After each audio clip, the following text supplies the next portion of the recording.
I don't think, for the most part, we appreciate just how much our thoughts are creating the world we live in. I mean, it's not something we give a lot of thought to, but I think it's becoming increasingly obvious and certainly undeniable from my point of view that where you put your attention, energy flows and you create a reality.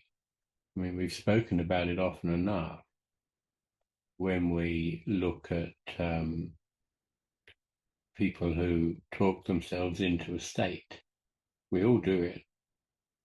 We all give energy to a particular thought pattern, a process.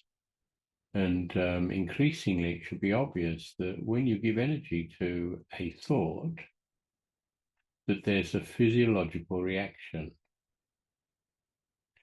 This is obviously contained within the body, but when you dwell upon a particular thought, or you give rise to a particular emotion, you identify with the emotion, which just means you give more energy to that particular thought that's running in the background. So your physiology changes.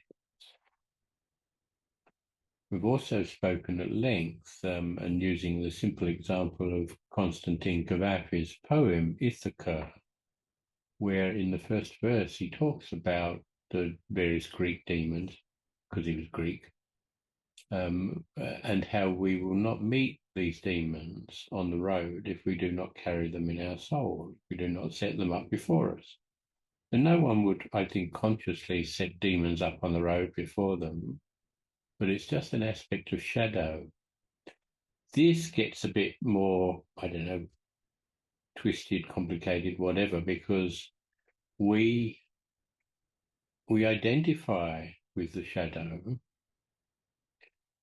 in as much as that we're a victim to circumstance and situations that arise seemingly out of nowhere that create problems or discomfort for us. And so then we try to do something about the discomfort. We fail to recognize that we're responsible for the discomfort in the first place. And if we had a way to change our mind frequently, then it's likely that those problems wouldn't arise. We've done this in programs in workshops before, where we have identified with particular phenomena, but then notice how that makes us feel.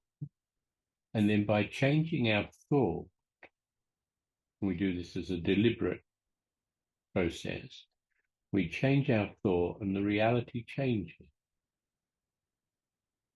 What I think we don't really recognize is who and what is creating the problem in the first place.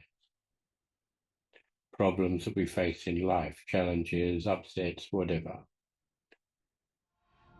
We tend to